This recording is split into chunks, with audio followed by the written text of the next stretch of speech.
Pinilit po namin mag-asawa na makapagpundar para maging isang operator. Hindi po ako sasakyan kami, operator kami, is may pera na. Hindi mapigilan maging emosyonal ng operator na si Miravin Molina habang kinikwento ang pinagdaanang hirap.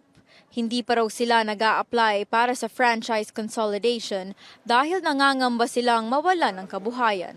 Mahirap daw ito dahil may 4 silang anak na pinapaaral. Wala po kaming ibang pagkukunan kung tatanggalan nyo kami ng karapatan.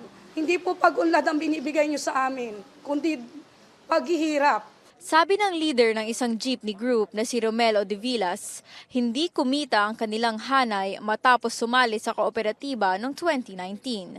Ang masaklap, nalugi raw ang sinalihan nilang kooperatiba nang wala silang napala, dahilan kung bakit ayaw nila sa franchise consolidation. Ang consolidation ay dito sa aming hanay, wala pong pumapasok, hindi gumanda ang aming buhay dito. Kami ay lumubog. Sa kabila ng hinaing ng mga driver at operator, nanindigan ng LTFRB sa December 31 deadline. At dahil nalalapit ang araw na ito, muling magsasagawa ng pambansang tigil pasadang piston sa December 14 hanggang 15 bilang pagtutol sa sapilitang consolidation. Hanggat pinag-aaralan nga yung programa, ay mas ang inaano natin ay basura muna yung 2017-011 at siyempre tanggalin yung deadline ng December 31. Nag-usap na sina Piston National President Modi Floranda at LTFRB Chairman Teofilo Guadis noong nakarang buwan, pero puro pangako lang daw ang binitawan ng opisyal.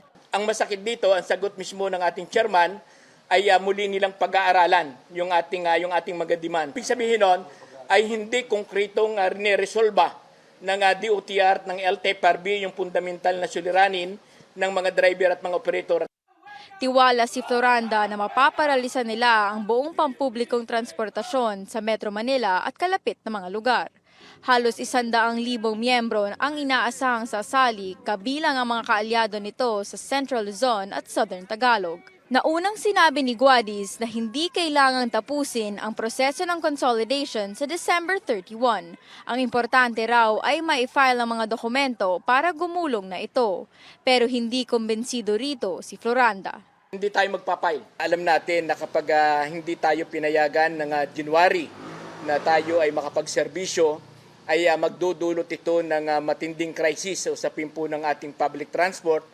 Ayon sa Piston, posibleng tumagal ang tigil pasada kung hindi tutugunan ng gobyerno ang kanilang mga hinaing. Pangunawa ang apela ng grupo sa mga commuter na mawawalan ng mga sasakyan, lalo na tataon sa panahon ng Kapaskuhan ang kanilang protesta. Paige Javier, CNN Philippines.